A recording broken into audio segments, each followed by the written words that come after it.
Hi there, welcome to my channel.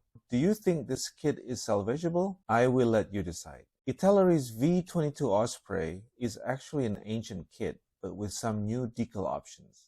I know that many people has built this kit, but I just got mine recently. Italeri's Osprey was first issued in 1989, so it's over 30 years old by now. When completed, the model stands quite large. In this video, I'm going to share 7 important things you should know if you plan to build or modernize this kit. Italeri's Osprey has its roots back in 1989. Obviously, Italeri released this kit based on prototypes of the aircraft and not based on the production version. To stay current, Italeri upgraded the original over the years with new box art, some additional parts, and new decals. The one that I built was first issued in 2013. There are many discrepancies between the prototype and the production variant. The most notables are the external nuances like sensors, lumps, antennas, and panels that the prototype doesn't have. The best way to find them out is to look at reference photos. If your plan is to bring this model up to reasonably current standards, then you would need a lot of work. If you need accuracy, getting a resin upgrade is useful. Or you can stop right now and get the new Hobby Boss kit. Alternatively, like me who can't afford expensive resin upgrades, scratch building was the only way. But I have to choose my battles very carefully. So in the end, I decided to upgrade the cockpit section, the ramp, cargo troop compartment, wing areas, engine nacelles and propellers, and rescribing the whole surface. Even with everything I did, I could not get all the updates on there. My objective was not to make the most accurate, but merely to make this kit a decent model.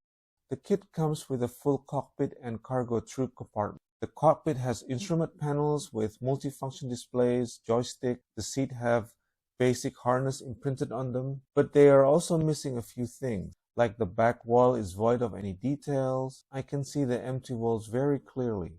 So I've replicated as many details as I can using bits of copper wire, styrene strips, and cable insulation. Another improvements went to the cargo or troop compartment that extends to the ramp area. I added framing from styrene strip, masking tape, and wiring. This will give the wall some details and make them busy. Sadly, there is not much to see even with the ramp open.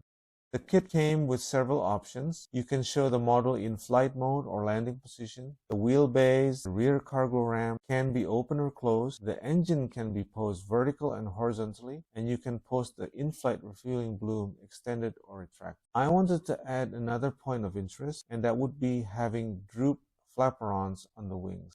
I did so by cutting the flaperons from the wings and added styrene sheets. The kit came in a mix of recessed and raised panel lines. Some are more prominent than the others, and some are not there at all. I compared the instruction sheet with the earlier boxes, and little has changed over the long years. I also found that the molds and part breakdowns haven't changed too. Apart from the new decal sheet, everything else looks relatively the same. I decided to scribe and revert the whole thing.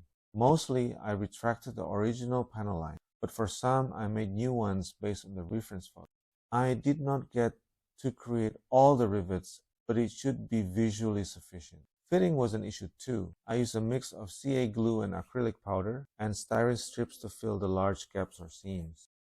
I found 2 decal sheets in the box. The original decals from Italeri came in a small sheet, while the new one is larger and provided by Tamiya. They look similar, but once you slide them off, the new Tamiya decals are way superior in handling and more accurate in discretion. The Italeri covers for one aircraft from Marine Squadron HMX-1, while the Tamiya decals cover several aircraft from Marine Squadron VMM 265 Dragon stationed in Japan. The Marine Osprey comes in 2 shades of grays. The instruction sheets tell you what color in Tamiya paint. I chose 8220 because it's interesting than the other gray options, to create different shades of colors and effects by using an airbrush template. There are many photos of weathered Ospreys. Check the C-Force website in the description below. I also use MOMIC products to replicate the soot and grime and oil stain, and use masking tape to create abrasive effects on the blade. I hope you enjoyed the video. That's all for now. See you soon.